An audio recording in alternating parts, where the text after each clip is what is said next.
Shani Moran is here to help us revamp the walls that we are staring at every single day. Thanks for joining us.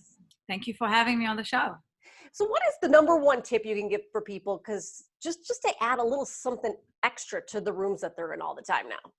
100%. That's what we do at Pillow Pops. We are for the celebration of colors, using colors to create an atmosphere, to capture a mood, simply using decorative items. What kind of things would you suggest that people add? Is it just a throw pillow, is it a blanket, or is it like more decorative items that really kind of set the mood? I think the first thing is really to kind of step back and take a look at your space, and then kind of think which colors you most connect with and try and incorporate those into your decor. Of course, it has to work with harmony with everything that exists right there and then. You can always change things around, but I think the main idea is the understanding that you can dress your home just like you dress yourself.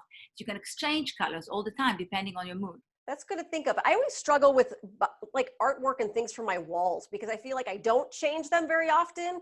And so that I'm afraid to buy something or put something up that I might not like down the road.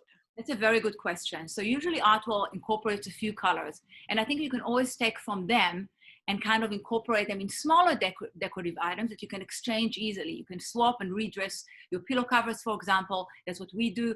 And you can kind of pick on colors that are your favorites from the art and put them on the sofas, maybe by a vase that's also matching everything else. So we sent you some pictures. We want to get a little bit of your expertise advice on a couple of rooms in our homes. The first one is a room in my house, and I have a very unique situation because I have little kids still. And so we took our dining room and we turned it into a toy room / playroom.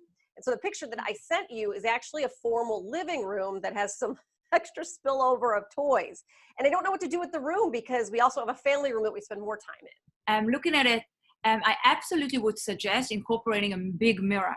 I think that if you hang a big mirror on the room, it will just open up the space immediately and just creates continuity. I see your art on the wall over there. And of course, it will reflect on the mirror. It will give you a breathing space.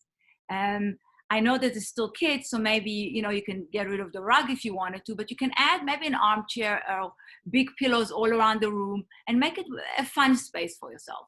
So John sent in a picture of a bathroom. I think it's actually his guest bathroom, and it just looks sad. Wow, I'm looking at it. Yes. Well, first thing that I can think of is maybe bringing some colors. So what can we do? What kind of colors can we bring into the space? So I think that maybe colorful towels, maybe a plant, a candle, anything that would just zhuzh it up a little bit and, bring some dynamic into it.